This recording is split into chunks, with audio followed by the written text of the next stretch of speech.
Buonasera a tutti, è appena conclusa la partita che ha visto il Matera e il Prato in campo giocare questi 50 minuti e chiediamo immediatamente il primo commento a caldo. Che tipo di partita è stata?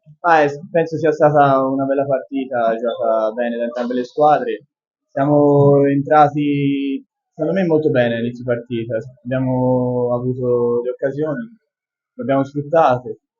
Abbiamo trovato il gol, peccato, potevamo magari, abbiamo sbagliato per qualche gol di troppo, soprattutto all'inizio tempo. Poi dopo, nel secondo tempo, siamo proprio crollati, come se non si fosse neanche rientrati in campo. Infatti è stato forse il passivo del secondo tempo un po' bugiardo, però tutto sommato sono abbastanza contento di come abbiamo giocato, affrontato la partita, era una partita.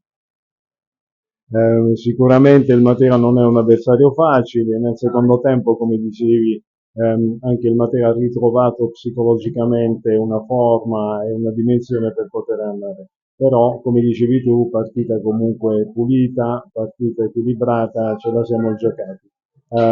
Se dovessi fare un commento a quello che si poteva migliorare, dicevi proprio del secondo tempo, è un fatto fisico oppure...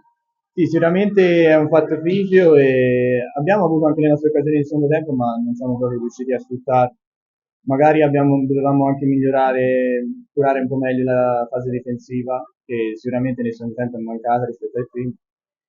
Peccato, però è un campo ostico questo, tutto sommato abbiamo giocato una buona partita. Ti facciamo i complimenti, grazie e buon rientro.